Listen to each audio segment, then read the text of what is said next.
Hai semua. Alright, seperti yang Edwin janjikan sebelum ini, hari ini saya dapat kesempatan untuk ambil review berkaitan kereta Peugeot 3008. So hari ini saya akan bagi sedikit review lah. And saya akan bagikan pada dua bahagian. And saya ambil video review ini disebabkan permintaan daripada fans-fans saya, sahabat-sahabat saya dalam page saya. So saya nak ambil satu video, saya harap ia bermanfaat untuk sahabat-sahabat saya yang ingin memiliki Peugeot 3008 SUV 3008 ya. Sekejap saya tukar setting. Kalau tuan-puan perasan, inilah kereta 3008 SUV Plus. Yang terbaru sekarang di pasaran, paling hangatlah dalam kategori SUV ni. So warna ni dia bukan hitam, dia Aster Grey, warna Aster Grey. And then yang ni spec Allure. Spec Allure ni dia consider macam full spec lah. Kalau kita dekatkan sikit, kalau perasan, yang ini bahagian headlamp dia, dia ada tulis kat sini Peugeot Full LED Technology. So lampu depan headlamp ni adalah LED. And then front grille, chrome front grille. Untuk Allure dia akan datang dengan vertical chrome grille. So dia nampak lebih sporty lah. Dia tajam ke depan, so dia nampak lebih sporty. And then kalau perasan, kat bawah ni kita ada lampu. Ramai yang katakan lampu tu lampu fog lamp macam kereta-kereta yang lain. Tapi untuk kereta ni, lampu kat bumper ni adalah directional headlamp. Directional headlamp. Maksud dia, bila kita toleh ke kanan, pusing ke kanan, dia akan menyuluh ke kanan. So ini untuk waktu malam lah, dalam jalan yang gelap lah. So dia akan terangkan area tu, area gelap tu. Same goes to yang sebelah kiri, yang kanan dengan kiri pun samalah. Itu function dia. Then tambah satu lagi, untuk yang Allure model kita ada parking sensor. Parking sensor ni kita ada 6 parking sensor. Yang tadi satu kat sini, dan yang kedua, and then yang sini ketiga, dan kita jalan sama juga keempat, kelima dan keenam. So yang ini berkaitan dengan front lift, facelift. Bukan front lift, facelift. So apa lagi yang saya boleh terangkan di bahagian depan adalah yang paling unik, Magic Wash. Apa dia Magic Wash? Magic Wash, kalau perasan, kat bahagian depan bonnet ni tak ada sprinkler button. Bead sprinkler tu tak ada. Dia disertakan sekali dengan wiper blade. So saya tunjukkan di mana sprinkler bead dia. Perasan tak? Sekejap saya zoom sikit. Yang ni sprinkler bead.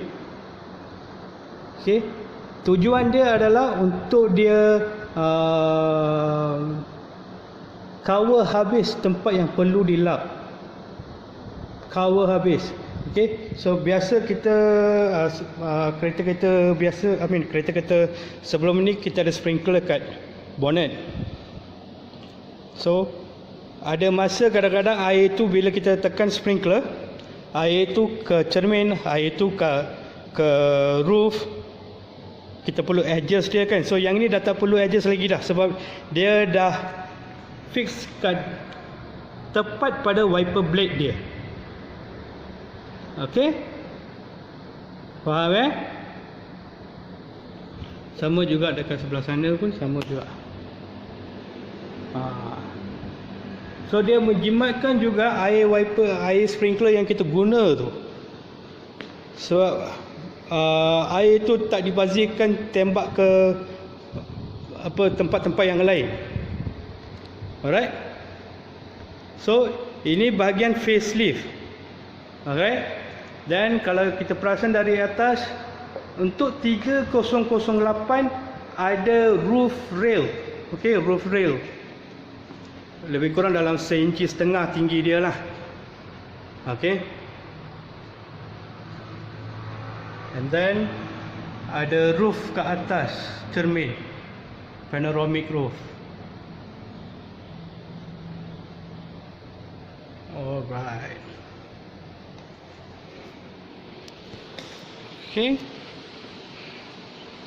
So ikut pada design facelift dia, memang gaya aerodynamic dia memang mantap lah. That's why dari segi design interior dan exterior dia dapat award Red Dot. Okay. So saya alih ke pintu depan ya. Okey, yang allow kita ada keyless entry. Keyless entry itu kita tak perlu pegang kunci, cuma kunci kena bersama dengan kita lah. So bila kita pegang, dia dah automatic disarm. Okey, perasan So bila kita masuk, okey, yang ini bahagian dalam dia. Ini yang kita panggil Peugeot iCockpit. Okey. Alright. Kalau perasan, kat seat driver side dia ada elektronik. So kalau kita nak sandar atau ke depan, and then height adjuster, semua auto. Okay. And then yang ini dia ada roller kat belakang untuk mengimbang kita punya tulang belakang. Alright. So dia support lah, bukan mengimbang, dia support tulang belakang. Alright.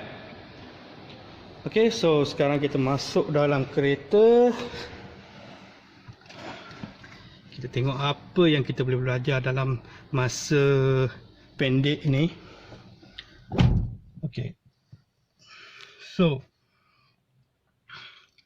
yang ini kita panggil meter cluster, yang ni kita punya display lah, touchscreen display. Alright, so saya akan on kereta dulu supaya ada cahaya. Alright, so push start button dia kat sini. Alright, so untuk start kereta dia pula, kita kena tekan brake pedal and then baru tekan switch.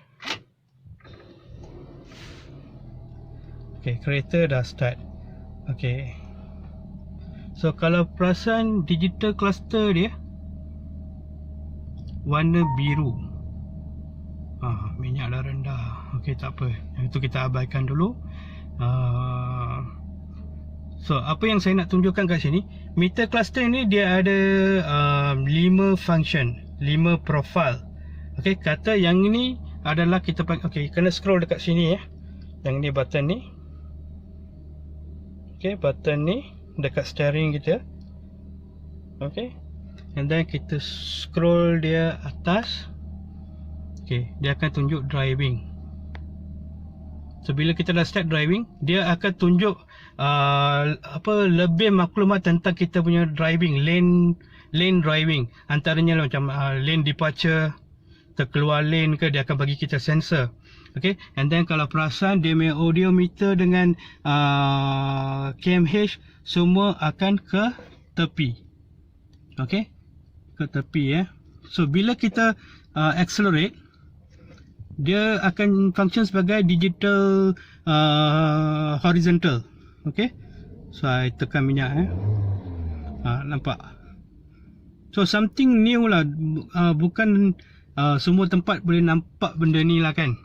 Okay, and then kita scroll lagi, dia pergi ke dials. Okay, dials ni dia standard viewing. Macam dalam semua kereta kita dapat KMH dengan RPM. Alright, and then kita ada minimum. Minimum ni biasa kalau kita tak nak tengok banyak sangat information dalam LCD kita, yang inilah paling sesuai. Cuma ada KMH dalam digital saja. Alright.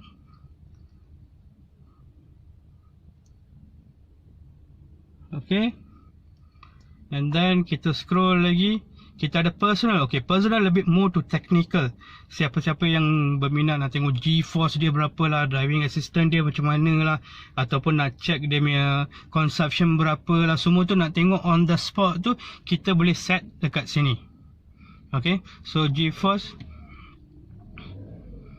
Okay, faham and then kita scroll lagi, navigation. Okay, best part, navigation dia boleh set dekat, usually kita tengok kat screen besar kan. Okay, untuk kereta ni kita boleh tengok dia punya GPS function kat cluster ni. So dia lebih memudahkan kita tak alih pandangan kita, lebih fokus pada cluster dengan road. Kalau perasan dari tempat yang saya duduk, okay, saya ambil dari level steering tengok, mata kita tak gerak terlampau sangat. Memang fokus on the straight line of the road. Okay, then kita scroll lagi. So I dah tunjuk 5 lah. Alright, so kita sekarang kita continue ke touchscreen. Touchscreen ni semuanya touchscreen. Okay, kata sekarang aircon Okay, yang ni untuk setting auto. Saya set biasa kurangkan blower dia. Alright, so LCD memang dah siap dengan time. Time ni boleh adjust 12 jam ataupun 24 jam. And then temperature dalam dengan luar kereta pun boleh nampak kat sini. And then okay, LCD ni also dia memudahkan kita, sebab dia kalau perasan dia cundang sikit 15 degree. Dia lebih pada focus to the driver side. Okay, supaya pandangan driver tu tak terganggu lah, tak perlu toleh sangat. Okay, so sebab dia dah fokus sangat dengan driver side. Alright. Okay, yang bawah ni adalah piano toggle switch. Sebelum saya pergi ke piano toggle switch, saya nak tunjukkan lagi apa yang ada dengan screen display ni. Dia bukan tunjuk untuk aircon saja kan. Dia ada macam-macam function yang boleh kita masuk juga. Andai kata kalau kita tak nak guna shortcut keys, which is the piano toggle switch, kita boleh pakai 3 pinch. Salah tekan. Okay, 3 pinch. So dia akan keluar pada main menu. Jauh sangat. Okay, dia akan keluar pada main menu. Alright. So andai kata biasanya orang jarang guna 3 pinch ni lah. Okay, biasa orang akan guna shortcut key, which is piano toggle switch. Okay, kalau perasan kat sini, semua function ada kat sini. So first is radio. So dia akan ubah ke radio. Okay, saya tunjuk jauh sikit And then second is aircon. Okay, another thing saya nak remind, piano toggle switch ni tekan ke bawah, you know. Okay, ramai yang I pernah nampak orang tarik and then patah. So careful with that ya. So tekan bawah ya. Alright. And then second is aircon.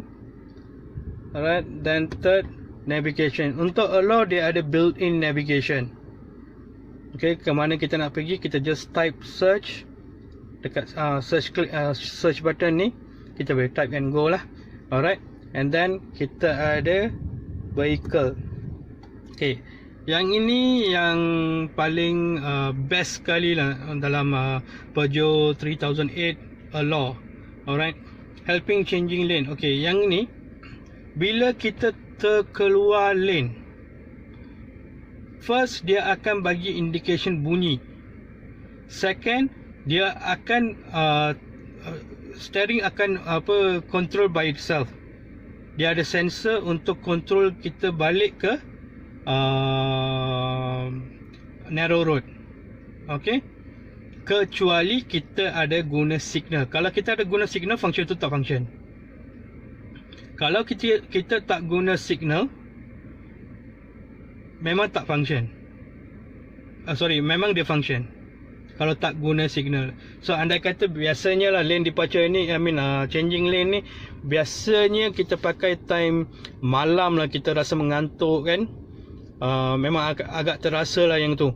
So bila let's say kita dalam separa mengantuk, kita lost driving kita, kereta akan centralize ke tengah. But ingat centralize ke tengah tu, lane tu kena nampak.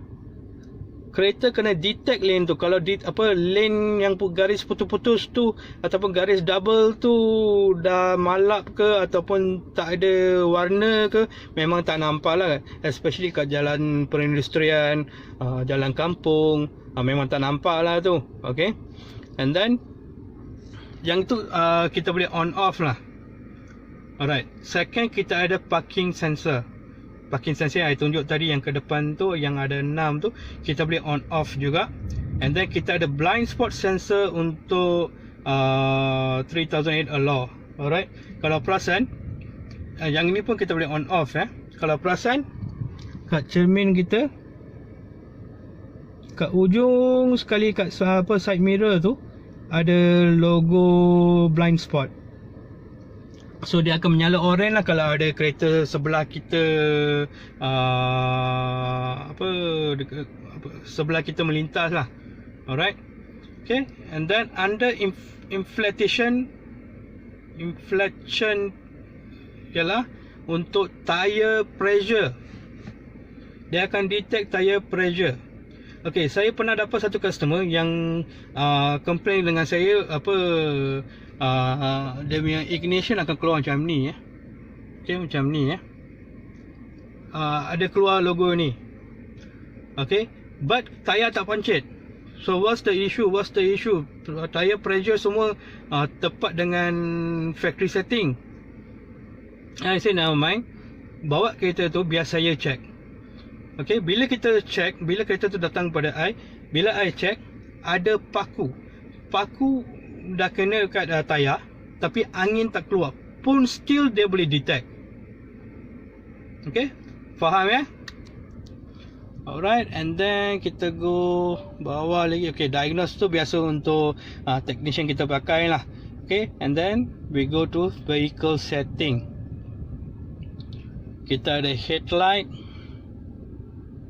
semua ni touchscreen Okay, tadi yang saya kata pasal dekat lampu dekat bumper tu, yang fog lamp tu, okay, dia function sebagai directional headlamp. Boleh on off juga.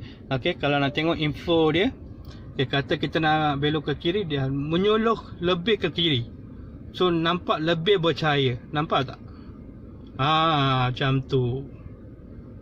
Okay. And then kita ada guide me home lighting ni. Yang ni biasalah. Kalau kita lock kereta, kita lampu headlamp masih menyala dalam berapa saat, which is kat sini kita set 30 saat. Okay, 30 saat kita set. Lepas 30 saat lampu tu akan tutup sendiri. Alright.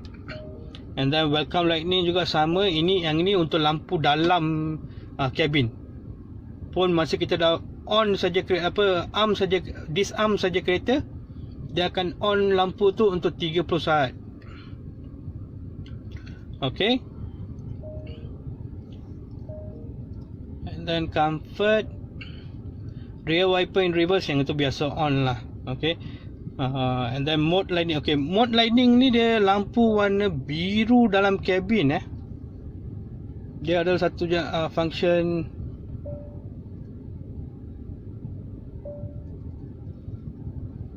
Okay, kalau perasan nampak lampu warna biru,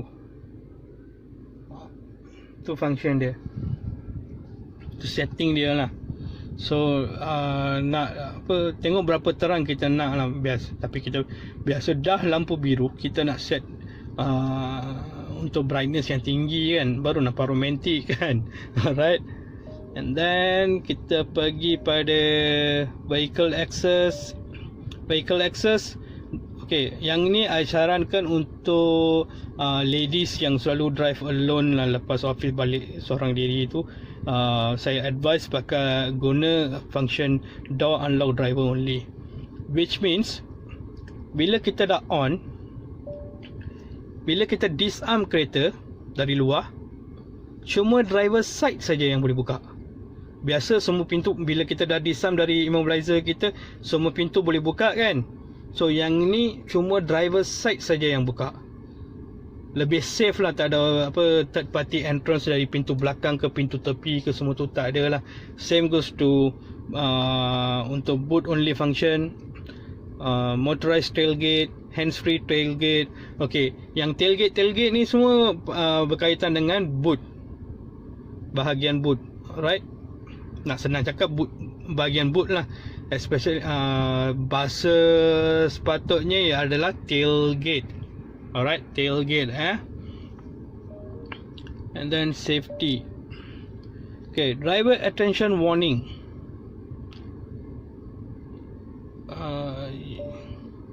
Okay, yang ini let's say kita drive 2 jam ke atas dengan kelajuan average 65 km per jam. Kereta akan tunjuk indikator signal lampu mata ni, which means kita dah penat. Dia akan minta kita for rest. But kita boleh keep on driving also, tak ada masalah. Dia takkan berhenti kereta ke ataupun tunjuk apa-apa karakter yang unusual.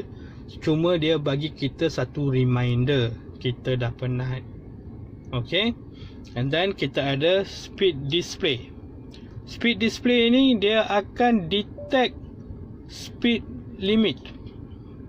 Speed signage. Dekat highway ke mana-mana ke, then dia akan untuk kita sama ada kita ikut reminder tu ataupun kita nak lebih pun boleh lebih lah, sebab saman kita bayar kan. Betul. Alright. So itu berkaitan dengan vehicle setting lah. And then kita go for connectivity. Okay, kita ada Bluetooth.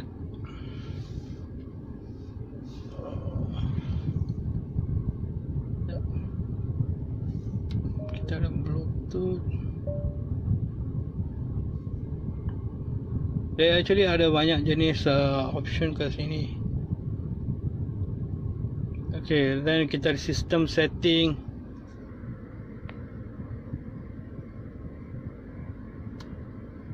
Nampak?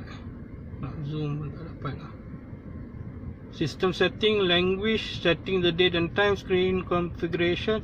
Okay, yang ini instrument panel ni yang tadi I tunjuk personal profile dekat cluster untuk kegunaan tu. Alright.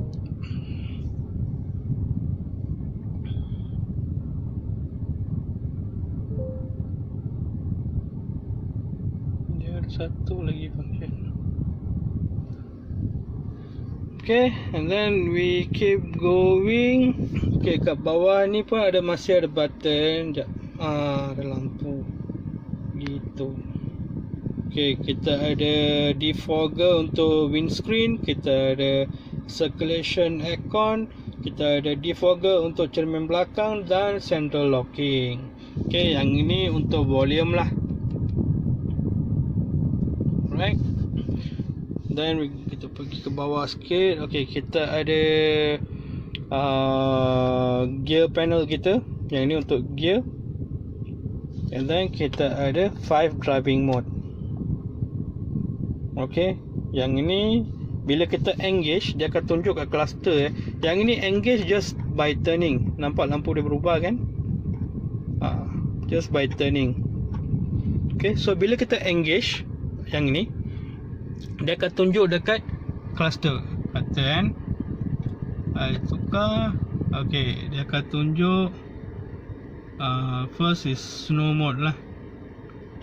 And then kita ada mud mode, kita ada sand mode, and kita ada ESP system deactivated.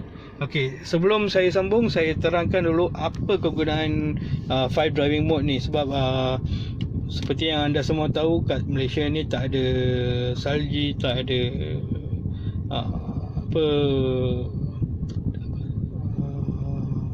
gurun and so on, right? Okey, sebenarnya mode salji ni, mode snow ni, kita boleh guna dekat masa hujan lebat and so on. You akan definitely akan dapat rasa perbezaan gripping dia, definitely. Sebab saya dah try. Alright, and then mud mode, time lumpur lepas banjir and so on, something like that lah.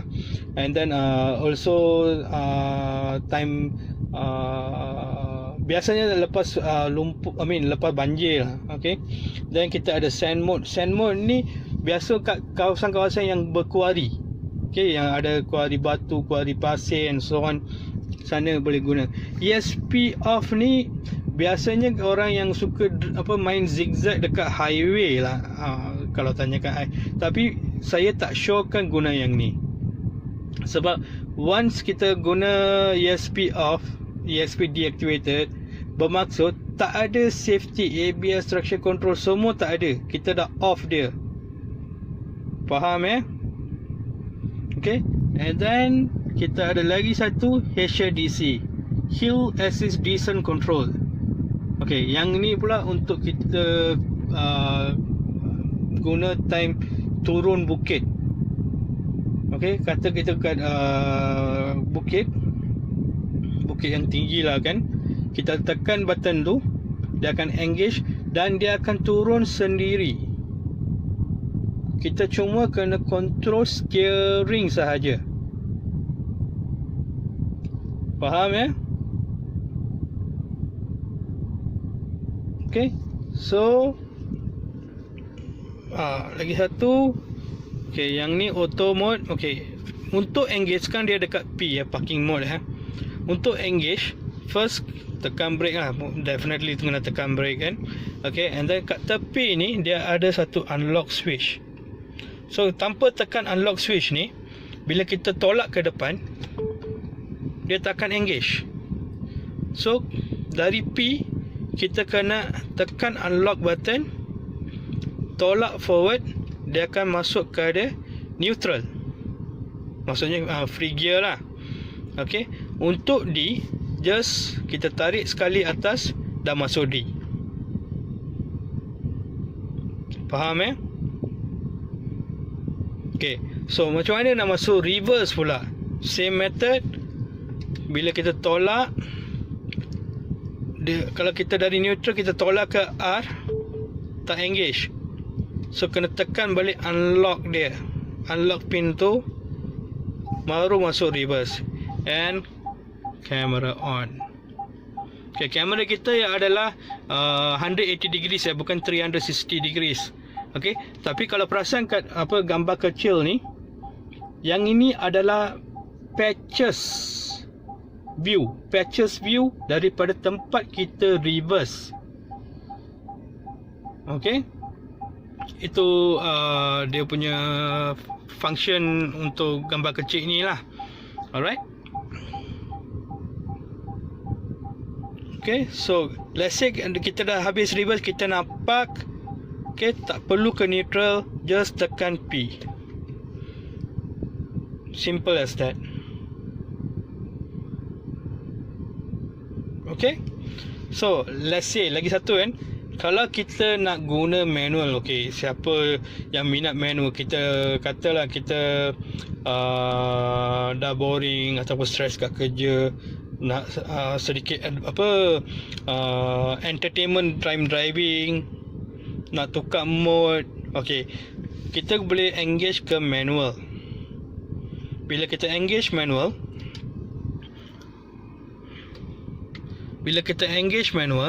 kita boleh guna dengan pedal shift. Yang ni drop gear, and then yang sini adalah untuk add on gear. Alright, dia ada pedal shift lah. Okay, pedal shift ni dia tak sekali dengan steering ya, dia sekali dengan dia punya column. Okay, atas tujuan keselamatan juga actually. Alright, and then kita ada electric parking assist, electric park assist. Nak senang cakap, handbrake kita tu elektronik lah. Okay, so elektronik, kita untuk engage kita kena tarik ke atas, and then untuk disengage, disarm, kita tolak bawah. Dah, bila lampu tu tak menyala tu, tak ada handbrake lah. Okay, and then satu lagi. Okay, sekarang saya engage balik Okay, sekarang dah engage. Alright, so satu lagi saya nak tambah ialah kita ada juga sport mode. Sport mode, kata kita tengah bawa dalam mode auto kan, automatic kan, kita boleh engage sport mode supaya dia lebih agresif, tukar gear.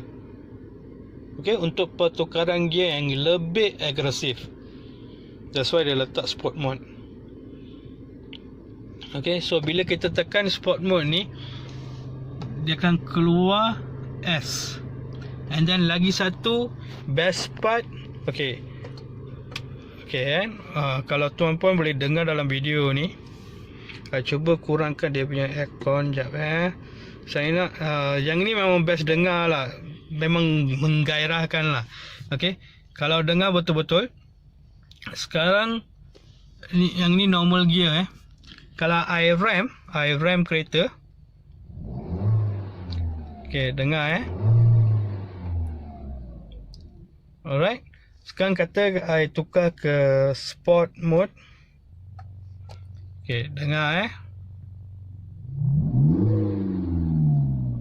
dengar tak perbezaan dia?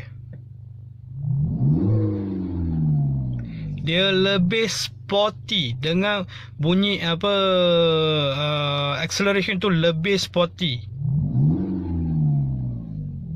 Okay, lagi sekali kalau I pulang balik ke normal mode, ini bunyi dia. Kalau I masuk dekat sport mode, tu bunyi dia. Okay, so okay, hi, macam mana dengan review tadi? Saya harap video ini bermanfaat untuk anda buat pilihan yang tepat untuk memiliki Peugeot SUV. Okay, kalau rasa video ini berbaloi dan bermanfaat pada anda, share atau tag kawan-kawan yang anda kenal yang ingin memiliki Peugeot SUV ni. Okay, so saya faham pada masa ni kita tak dapat nak datang showroom, ramai yang takut nak datang showroom disebabkan COVID-19 ni. So sesiapa yang ingin test drive, kita ada buat test drive juga, tapi only by appointment. Okay, kena bagi saya a few details. Kalau sesiapa yang nak test drive, kena bagi saya details dan saya akan submit pada sales manager. Dan selepas saya dapat approval dari sales manager, saya akan inform customer, inform prospek saya untuk datang test drive kereta ini. Okay, so saya harapkan video ni dalam video ini kemungkinan saya ada tersilap bahasa ataupun kemungkinan bahasa saya pun agak kucak kacir ya. So saya minta jutaan kemaafan dari sesiapa yang menonton video ini. Alright. So saya harap saya dapat perbaiki diri saya di video saya yang seterusnya. Alright. So saya nak ucapkan terima kasih. Selamat malam. Bye-bye.